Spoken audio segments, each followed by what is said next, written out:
Tonight, the moment dozens of migrants risk their lives to reach the UK.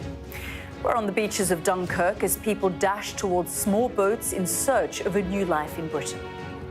You can see this group over here, about 50 people, now trying to get on board the boat. This process has been going on already for about 25 minutes. But here are the police, they're just watching all of this going on. It's a scene of desperation with babies yanked on board and people using shoes to scoop water out of boats. All the while, police watch on, helpless. 15,000 people have made the journey already this year. A decade on from Europe's migration crisis, have any lessons been learned? I speak to the UN. Also tonight, a teacher in Gaza tells me trying to get food right now is a suicide mission. This on the day officials claim 60 more people had died in Israeli fire. As Ukraine suffers another deadly drone attack, a former CIA chief delivers this damning critique of Donald Trump's approach to the war. He has a very sort of naive and unsophisticated understanding and appreciation of the situation in Ukraine. And remembering a musical visionary, tributes to Brian Wilson, founder of the Beach Boys and creator of some of pop music's greatest hits.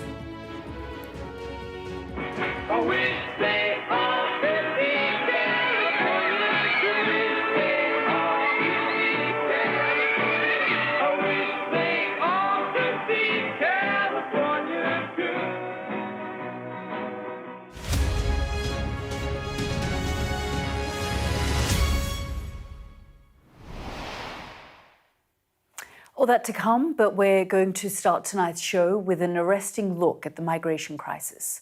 From dawn, we were on the beaches of Dunkirk as dozens of people ran towards small boats destined for the likes of Dover. What was most shocking was the ages of some of those on board. Several young children, including a baby. The French police watched on, unable to stop them. 15,000 people have now made the same perilous journey just this year. Some fleeing war and persecution at home. Here, their arrival sparks a debate that is often complicated and controversial. The Conservatives say we're living through the worst ever year for small boat crossings. As you can see, we're still a way off the record yearly number of 45,000 seen in 2022.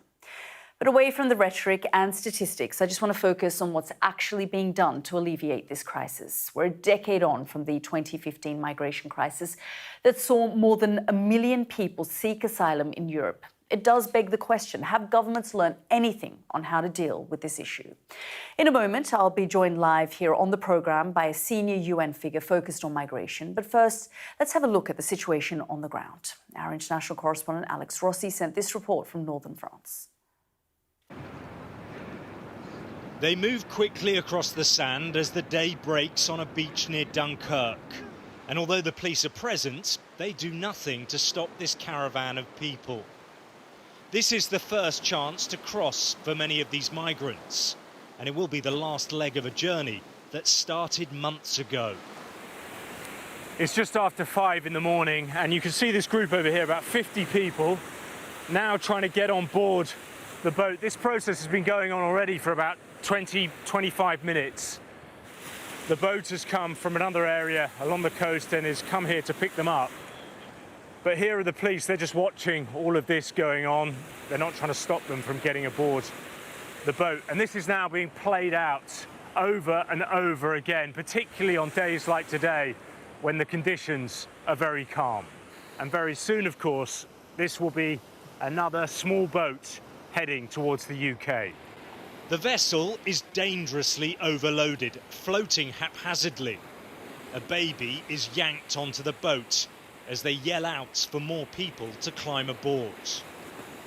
And although the dinghy is taking on water, which is scooped out with a shoe, the crossing continues as the police on the beach look on, unable or unwilling to intervene.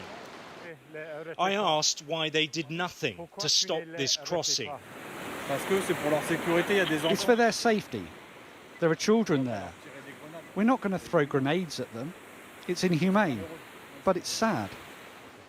French police protocol and international law mean that once a vessel is afloat, especially with families on board, Intervention becomes risky and legally complex.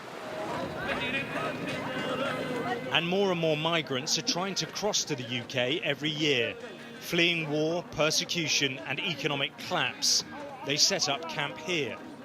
And it is in these places near the beach that they connect with smugglers and wait for a weather window. Ali Reza, who didn't want to be identified, told me he was fleeing persecution in Iran after he changed his religion to Christianity. His dream now is to get to the UK. Because the Britannia good accept the refugee people and good behavioring for refugee people. But I think So you think you'll get a good welcome? Yes. Because many people Iranian, when go to Britannia, this is very good behavior. Not everybody managed to get aboard the crossing we witnessed. This is a service that is in high demand. So far this year, more than 15,000 people have made it across the Channel. And despite millions spent by the UK government to stop these journeys, this tide of human traffic shows no sign of slowing. Alex Rossi, Sky News, Northern France. Let's just bring in Krista Rottensteiner, the Chief of Mission at the UN's International Organization for Migration. Krista, thanks so much for joining us here on the programme. I mean, those images of small children, a baby being passed into, this boat that frankly people are using shoes to get the water out of. Those sorts of images always sort of emerge and it shocks every single time. Absolutely. It's really shocking. It's really heartbreaking to see, as a mother in particular, to think that parents see no other alternative than to undertake those dangerous journeys. IOM, as the UN's migration agency, we work in over 170 countries. And we know where people are coming from, and we can see the conflict that drives them away. We see the desperation also to make a living. So until we have addressed those drivers, then we will continue to see those tragic images. And sadly, hopefully the people we're seeing on the boat, they're going to arrive, but many don't. So last year, 82 people lost their lives when they crossed the Channel. And it's only every now and then that we see when there's been a big day or the weather is better and we see a high number of people making the crossing and trying to make their way to Dover. But frankly, people take that risk almost on a daily basis, don't they? They put their lives in the hands of people smugglers to try and get to a better place. Yes, and it's very long journeys. People cross deserts, they cross the seas, all to escape a conflict, to escape also environmental degradation, which we increasingly see as a problem. So what we really need to do is address those drivers. We need more international cooperation that tackles conflict, that looks at climate change as a driver. And IOM works in many of these countries, and we try to find solutions so that people can stay at home. But we also need more pathways for people to travel safely, because if there are no routes, then they will take dangerous journey and it drives them into the hands of smugglers. So we can actually find ways for people to travel safely, for example, through family reunion. So through these safe pathways, people can arrive safely and then make a new living. You know, Krista, the conversation we're having right now feels like déjà vu, because you obviously know and recall and were in the mix 10 years ago when we saw over 1 million people arrive on European shores, and there were so many big conversations being had at the time. How do we deal with this? How do we tackle this crisis? How do we tackle this problem? How do we deal with the source, countries where people are fleeing from? At the time, it was the likes of Syria, for example. But it doesn't feel like any lessons have really been learnt. Well, it's very difficult because we need to address conflict. So at the moment, if we look at the Channel, most people who come on the small boats, they're from Afghanistan, where there is conflict, from Eritrea, where the situation is very difficult, and also increasingly from Sudan. And IOM is on the ground, and we know that 11 million people are internally displaced, and 4 million have had to flee to neighbouring countries. So, of course, we will see people who look for safety. So we need to address these drivers, but they're constantly changing. But I think the big lesson is that the international community needs to invest more in tackling those drivers, in finding solutions to conflict. and also having pathways so that people can travel safely. Because we know these are issues that are politicized, they're controversial, they sort of split societies where, the politicians often use it as well as a talking point during election times and for the electorate. And yet the root causes, no matter how much people like yourself and others talk about trying to tackle it, it just doesn't happen. I think it is very difficult because it is a complex issue. People travel in many different ways, but I think the real crisis is that people feel compelled to undertake those dangerous journeys. But what we also don't hear often about is that most migration is safe and regular. It's just when it isn't, it makes the headlines. So I think we should put it in perspective. But still, irregular migration is dangerous and it drives tragedies, and that's what we need to tackle. But it is challenging. There are no easy solutions. We need to look at the drivers, but then also we need to support host countries better. Most people who flee a conflict or a difficult situation stay very close to their home. So if we support those neighbouring countries better, it's easier for them to stay there rather than travel on even more dangerous onward journeys. I mean, there are systems, in terms of the UNHCR and, seeking asylum legally. However, because these systems are actually not equipped for the volume of people, that is why people resort to these other options as well. Exactly. And often people use the asylum route even though they might not need it. So a lot of people, of course, need it because they come from countries and they need protection. But some people see no other option and they are coming for economic reasons. So if we have pathways for them to travel safely and also to fill some of the gaps that we see in the labour market across Europe. So companies are struggling to fill their vacancies. If they can make the most of the young population in other countries, then that helps everyone. It's a real win. And that's when migration is at its best, when it helps the countries of origin, when it supports migrants, and it helps the countries of destination. Krista Rothensteiner from IOM, thank you so much for joining us. Thank you. Now, health officials in Gaza say Israeli gunfire and airstrikes killed at least 60 people today, most of them near aid sites run by the new US and Israeli-backed humanitarian organization. Israel's military says in one of the incidents, troops fired warning shots towards people deemed to pose a threat.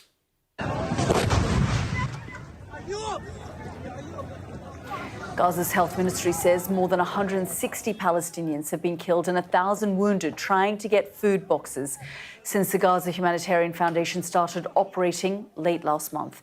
Israel disputes those numbers and the foundation says it's expanding, having provided 16 million meals so far. The UN is refusing to participate, though, saying the new aid system is a way for Israel to weaponize hunger. Well, earlier I spoke to Tarek Al-Farah, an English teacher in Gaza who, along with his family, is displaced, living in the Wijdan shelter camp in the south. He told me that trying to get out and get food is a suicide mission. Have a listen. We are in a limited access of food this time because there is no aid entering the Strip since months. There's just recently a few quantities and a few amounts of trucks entering now the Strip.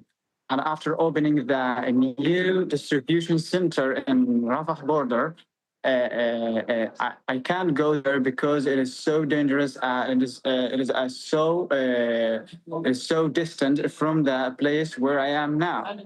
And I consider it as a suicide mission going there, because every day there's a new massacre there, about at least 30 people being killed there by bombs or by being shot by the tanks or by the drones and the quadcopters.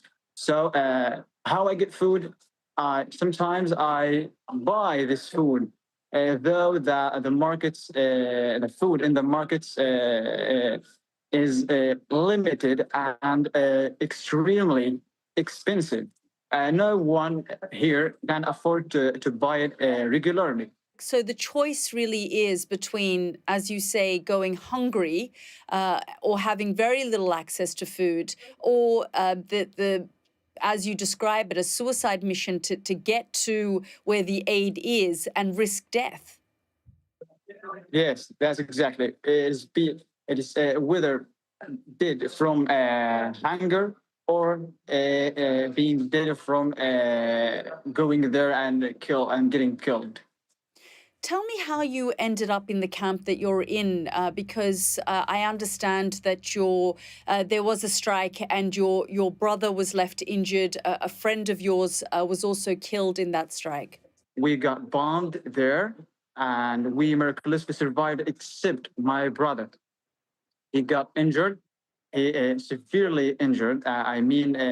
Several injuries in his body, and due to that, he underwent several surgeries, almost about 9 to 10 surgeries during this short period. One of them, and the most critical one, the most recent one, was the bone grafting and the insertion of internal metal plating.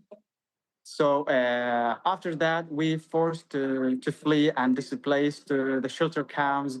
And days later, our home got bombed. So since that time, we are displaced.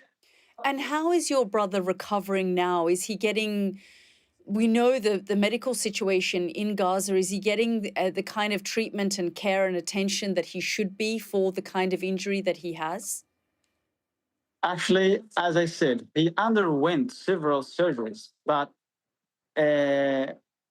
after checking his recovery, it is very slow, and it is much painful for him because it's not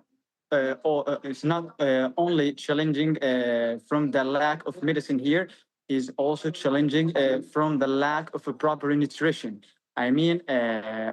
All the food here we get is canned food and carbohydrates, and his body and his bones need food contains calcium and protein, so his body can heal and the bone can come together. How would you describe the current situation for Gazans, for the Palestinian people, where you are and from what you're seeing? The situation here is uncertain and extremely difficult living under such situations. We are being bombed, we're being shot by the drones, we are being starved. No one here deserves to live this life, because we are humans. We are also unarmed civilians. And I can't call this a war. It is a genocide, because it is one armed side who is killing, bombing, torturing, and practicing all acts of injustice and inhumanity towards unarmed civilians here. So it is so hard here. That was Tariq Al-Farah, a resident of Gaza, speaking to me a little earlier. Now, Israeli Prime Minister Benjamin Netanyahu's government is facing its most serious political challenge since the start of the Gaza war. His ultra-Orthodox coalition partners are threatening to support an opposition effort to dissolve the Knesset. Coalition members have deliberately packed Wednesday's parliament schedule, buying time for last-minute negotiations. The dissolution vote, if not pulled, is expected sometime during the night. And we are monitoring and watching developments in Israel, and we are expecting, as we said, that vote to take place at some point this evening. And if it happens over the course of the next hour, we will, of course, be bringing that to you live. Now, the world with me, Yalda Hakim. There's lots more to come. Do stay with us. We hear from the former head of the CIA on the war in Ukraine and what he claims Donald Trump is getting wrong.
jubilation in the streets, while some emotional.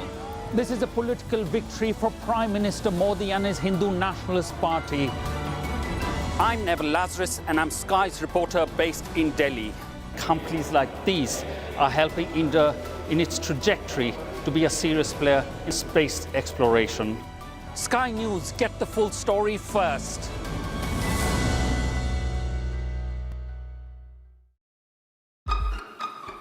We've got your Sunday mornings covered. From the front page and the sounds of the streets to the voices of the people who make the major calls and big picture politics beyond Westminster. We'll put you at the heart of our story.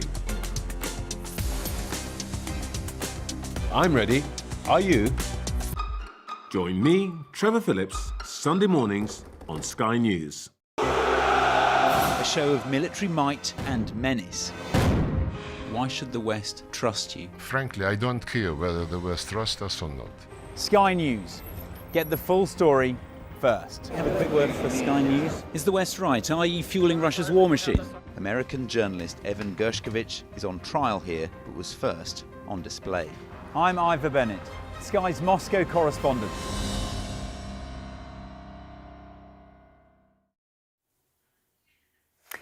Welcome back. Let's go to Ukraine now, where Russia has bombarded the capital Kyiv with drones in one of the largest attacks of the conflict so far.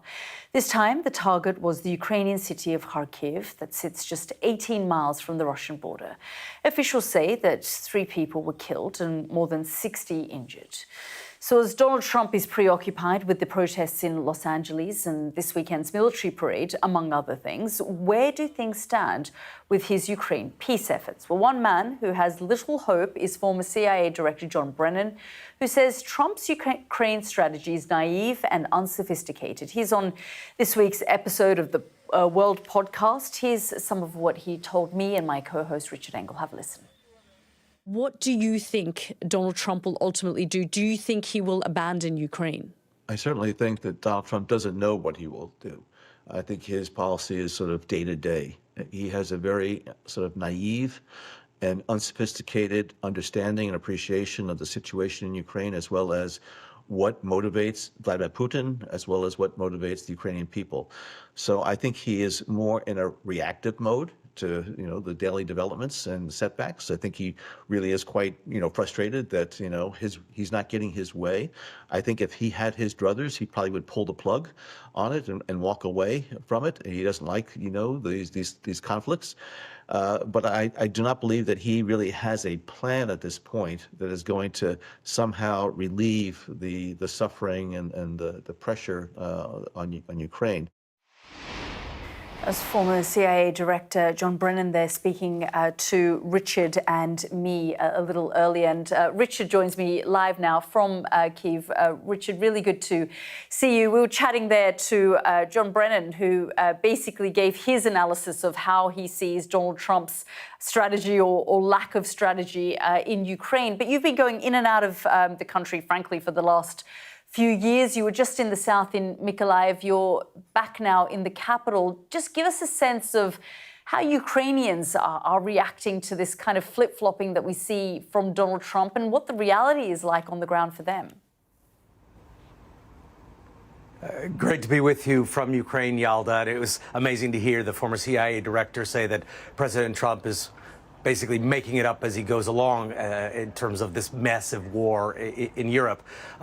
Here in Kyiv, there are Russian attacks. There are Russian drone strikes. Almost all of the Russian strikes now are by drone. And they've gone up in quantity, at least. So each day there's 50, 60, some days there's 300. There was a day with almost 500 drone attacks. But the drones are relatively small. Ukraine so far is managing to shoot most of them down. So in Kyiv, yes, the sirens go off during the day, at night, a few times a day. But at this stage, very few people are running to air raid shelters. Restaurants are open. People are out. Children are out. It's springtime now, so even more people are out on the streets, dining on the streets. I was in Mykolaiv. That was once a frontline city. you could barely tell that there was a war going on in some places, even though there were these frequent drone attacks. So people here, I don't think, feel defeated, even though Russia and Vladimir Putin have intensified the drone bombardments, which are now a daily fact of life. Yeah, Richard, you know, Ukraine often deceives. I mean, many of these sorts of places do, where you get a false sense of security. But of course, there's this entire drone war going on. And we also spoke to the former CIA director about the audacious attack that Ukraine launched deep inside Russian territory. And the Russian ambassador pointed the finger of blame when he spoke to me squarely at the British military and said, you know, it was London who had aided and equipped and supported the Ukrainians. Let's just have a listen to what John Brennan said about that. And of course, you know, the CIA's role in sort of training and backing and supporting Ukrainian intelligence officers as well. Let's have a listen. They were given some additional assistance from Western intelligence and military authorities and capabilities. How much assistance is the CIA now giving Ukraine, and would there be active missions currently taking place? I've not been in the government for the past 8 years, but I'm sure that the initial type of intelligence support and security training that was provided has just grown over time, and the Ukrainians now are a far, far superior force than they were, you know, when the Russians moved into Crimea back in 2014. When I visited out there in 2014, shortly after the invasion of Crimea, the Ukrainian forces were still riddled with a lot of the Russian services. But over time, over the last 10, 11 years, the Ukrainians have really developed into, I would say, a world-class fighting force that pound for pound punches, I think, above the weight of virtually every other military on the globe, I would say, including the United States. John Brennan there. And Richard, I mean, the Ukrainians really, the military has come such a long way. You described in the podcast Ukraine as almost like a laboratory now, you know, where all of these different types of technology is used. And it's given us a snapshot into the future of warfare in many ways as well. It's all about drones, and this is a country that is obsessed with drones. There are community workshops here where people with technical knowledge will come together and build drones and repair drones and get them ready to go off to battle. When you go to a gas station, there is a pump you can choose. It's slightly more expensive gasoline, and that little difference goes for the drone program. There are ads on the streets to join the drone units. There are songs on the radio about drones. There's a music video that I just watched being produced right now, and it's all about glorifying those who knocked down the Russian drones. So this is a drone warfare. It began as an artillery fight, something that looked to a lot of people like World War I, with trenches and both sides firing cannons at each other. But as they ran low on ammunition, they resorted to plastic drones full of explosives. Yeah, extraordinary. And of course, you can scan your screen and listen to our podcast, The World, with Richard and myself. And before I let you go, Richard, just developments somewhere else, because just in the last few hours, we've seen and heard reports about non-essential US embassy staff being told to evacuate Iraq, Bahrain, Kuwait. I just want to know if you've had any information about what exactly that's about. I mean, when things are tense, you know, non-essential staff are told, and their families are told to leave. But do you have any leads on what sort of is currently developing in the Middle East? Of course, you were in Iran over the course of the last few weeks as well. I don't know if you've heard anything. So we've put out feelers on this, and obviously we've read all of the statements. The State Department hasn't given any specific reason, cited any specific threats, and it would be very unusual if they were going to do that. They might hint at the cause later, but I think already we can get an indication of what they're concerned about just looking at the countries involved. They're all around the Persian Gulf, and the main concern in the Persian Gulf right now has been the sort of on and off war with the Houthis and how it relates to negotiations with Iran. President Trump just said earlier today that he's not quite as optimistic about the peace talks with Iran as he once was. So that process is going along, is unclear. There's a war with the Houthis that there seems to have been, or at one stage there seemed to have been a truce. But to answer your question directly, no, I don't know the specific reason, but it's clearly a heightened concern about the Persian Gulf region. Yeah, absolutely. Richard, thank you, as always, for joining us here on the programme live there from Kiev. Now, Alexandra Matvichuk is a Ukrainian human rights lawyer and was co-recipient of the 2022 Nobel Peace Prize for her work documenting alleged atrocities in Ukraine. She joined me a little earlier in the studio and told me that Russia may have committed tens of thousands of crimes dating back to 2014. Have a listen. When we face large-scale war, we faced with enormous amount of crimes, and that's why we united our efforts with dozens of organizations from different regions. We built a national network of local documentators, and working together, we jointly documented more than 88,000 episodes of war crimes. This is a huge amount, but just the tip of iceberg. So you believe that you are just touching the tip of the iceberg at the moment, and places like Bucha, for example, that we were aware of crimes being committed, that's where things have been documented. But in other parts where you can't access, you haven't been able to document anything that's happened. Sure, it's just a tip of iceberg because Russia uses war crimes as a method of warfare. Russia instrumentalized the pain. Russia deliberately provided enormous pain to Ukrainian civilians in order to break people's resistance and occupy the country. How do you think justice can be served? And do you think that the work that you're doing will eventually get you to that sort of place that you want and the sort of justice that so many of these victims are seeking? Justice is extremely important if we want to achieve sustainable peace. Because all this hell which we face in Ukraine is a result of total impunity which Russia enjoyed for decades. Russia commits horrible crime in Chechnya, in Moldova, in Georgia, in Mali, in Libya, in Syria, in other countries of the world. Russia has never been punished, and that's why Russians believe they can do whatever they want. We must break this circle of impunity, not just for people in Ukraine, but in order to prevent a next Russian attack to the next nation.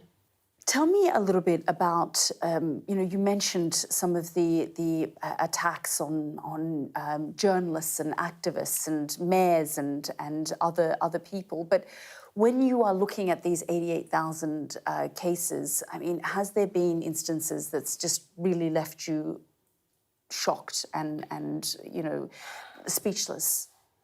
For me, it's crimes against children. Unfortunately, there are a lot of crimes against children in our database. Let me tell you one story. This is a story of 10-year-old boy Andriy from a city near Kiev. In first days of large-scale war, when Russia bombarded Ukrainian cities, his parents did what every parent would do in such situation. They took their son, grabbed some documents, some hastily gathered belongings, to drive away from these territories that Russian army was storming. But unfortunately, in the road, they faced with a line of Russian tanks. And one of them hit civilian car and ran over the civilian car. So Andriy told that his father was dead. But his mother, because she sat with him on the back seat, she was alive and she talked to her son. What happened? Just in several seconds, someone took the boy out from the car and threw him on the road, and Russians hit gas tank of the car. And you understand what's happening. This 10-year-old boy, Andriy, told to my colleague how his mother burned alive on his eyes in front of him. With all my experience, with all my knowledge, I'm a professional human rights lawyer. I spent 11 years in documentation of war crimes, I can't get used to such stories. It's something beyond not just legal, it's something beyond just moral norms. There's a lot of talk now around ceasefire, peace talks. You know, what happens next in Ukraine? Tell me about the impact of those big geopolitical conversations that are being had, whether it's, you know, by Washington and the Trump administration, or the things that the Russians are currently saying, and indeed what the Ukrainian leadership is also saying right now. Putin started large-scale war because he wanted to occupy and destroy the whole country and move further. He sees Ukraine as a bridge to Europe. His logic is historical. He dreams about his legacy. He wants to restore Russian Empire forcibly. And the problem is that even after 3 years of large-scale war and 11 years of the war as such, despite all human losses, Putin doesn't refuse from his goal. And that is why, if we want to achieve peace as a result of this peace talk, we must demonstrate strength. That was Alexandra Matvichuk, a Ukrainian human rights lawyer. This is The World with me, Yalda Hakim, next up on the programme. As Austria mourns the 10 killed by a school shooter, police find a farewell note left by the suspect.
We arrive. A secret hospital hidden in the Myanmar jungle, treating the victims of this bloody war.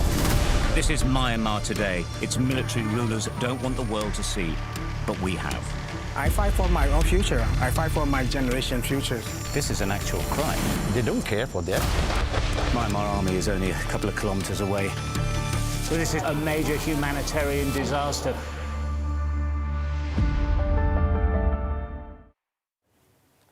Welcome back. Police investigating yesterday's school shooting in Austria have uncovered abandoned plans for a bomb attack during searches at the suspect's home. 10 people were killed in the shooting at a secondary school in the city of Graz. Our correspondent Rachel Venables has been hearing from members of a community in shock. Children in mourning at a place of learning which became a place of terror. 9 students between 14 and 17 years old and a female teacher were killed by a gunman believed to be an ex-pupil. A friend of mine has a friend, and I think she got shot and also died, I think. And her best friend was also shot in the head. How will you feel going to school Unsafe. after this? Unsafe? Unsafe, yeah, because it's just so near to our school. It could happen to anybody. This really is a city united in grief and united in a single question: why? So far, we know police say they found a farewell letter in the suspected gunman's home address, but they say it contained no details of ideology or a potential motive. Officers also found a non-viable pipe bomb in the property. We've increased our security presence at schools today. We can confirm that there are now copycats trying to exploit the situation to spread further fear. For example, security measures had to be taken yesterday at Graz Central Station due to a threat. A school also received a threatening email. 24 hours after the shooting began, church bells rang out through the city for a minute's silence. This seems to be a very safe city normally, very quiet. Usually, yes. Even in school, you know. I mean, your kids are going to school and then he or she doesn't come back. So why? Why could this happen, you know? Now there are questions about this nation's gun laws and its high rates of firearm ownership. It was obviously too easy for this young man. As I know, he got his guns only some days ago, and we should really make it stronger and stricter. As the politicians debate and the police investigation rolls on, this community faces the loss of 9 children and a teacher who came to school on Tuesday morning and never made it home. Rachel Venables, Sky News in Graz. Protests seen in Los Angeles are spreading elsewhere in the US and are expected to continue into the weekend. The situation in LA calmed last night, but the political battle between President Trump and California's leaders is escalating after he deployed Marines and National Guard troops against the state's wishes. Have a listen. These attacks were aimed not just at law enforcement, but at American culture and society itself. President Trump will never allow mob rule to prevail in America. Let this be an unequivocal message to left-wing radicals in other parts of the country who are thinking about copycatting the violence in an effort to stop this administration's mass deportation efforts. You will not succeed.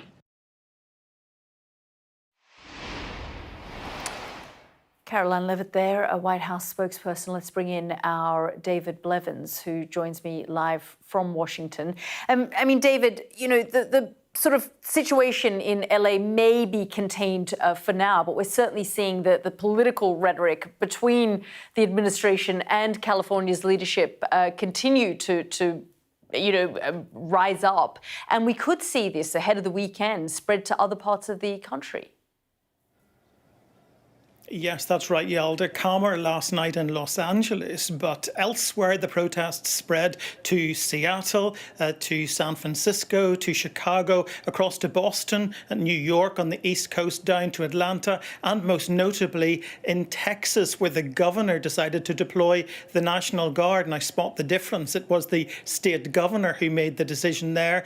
Last weekend in Los Angeles, it was the president's decision to deploy the National Guard in contravention of of the normal protocol. And there is now a significant security presence in LA, 4,000 soldiers of the National Guard, 700 Marines, although they're not yet on the streets because they have to be trained on how to deal with civil unrest. That itself reflective of how unusual it is for them to find themselves in this situation. And it's against that backdrop we've seen the whole political row go up a notch today, with the president's press secretary suggesting that the governor of California is fanning the flames, is using the migrant crisis as a weapon, she said, against the American people. Gavin Newsom, the governor, for his part, says what we're witnessing is an attack on democracy, and he claims the president is deporting migrants to give himself something to talk about on Saturday, when Washington is due to host this big military parade, a show of force which happens to coincide with the president's birthday. And to mark that parade, a number of protests are being planned coast to coast across America. But the president's press secretary has given a very strong warning to anyone planning to take part in those protests. She says if there is violence, the president won't hesitate to deploy the National Guard or Marines again if necessary. David, thank you so much, as always, for bringing us up to date there. Good vibrations, California Girls, and God Only Knows. They're the anthems loved by generations of Beach Boys fans and the musical inspiration to other legendary bands, including the Beatles. Well, tonight, tributes are being made to the band's visionary leader, Brian Wilson, who's died at the age of 82. Our arts and entertainment correspondent, Katie Spencer, looks back at the turbulent life of one of the world's most admired musicians.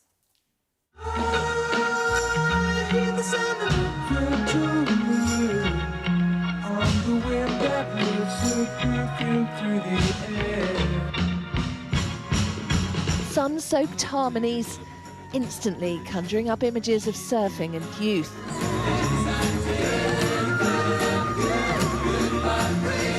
Brian Wilson had a gift. His music moving and twisting as unpredictably as an ocean, with a haunting beauty. A musician, songwriter, and the mastermind behind what's widely considered by many to be the greatest album of all time, Pet Sounds. Songs which came to define 1960s California.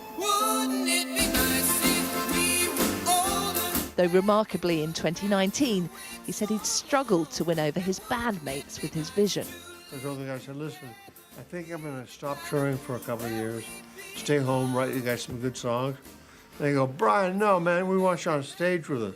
And I said, well, I think it's a good move for me not to be on stage and go home and write songs for you. So I went home and I wrote Pet Sounds.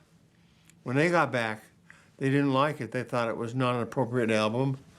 And I said, well, guys, we have to grow musically, The unique sounds he was able to craft in recording studios contributing to his reputation as a music pioneer, winning him countless awards from his peers. Music that was as complex as the man himself. Born in Southern California in the 40s, he learned piano as a child. Despite going partially deaf in one ear, he and his brother Carl joined up with their cousin Mike to form a group in high school, later bringing in his other brother Dennis, eventually renaming themselves the Beach Boys, their breakthrough hit Surfing USA reaching number 3 in the US charts. Surfing USA. Working at a prolifically fast rate, before the end of the decade they'd put out 15 albums. At the same time he'd found cannabis and LSD and spoke of how it inspired him to write songs like California Girls, which he said he'd written while on acid. It was an unsustainable lifestyle.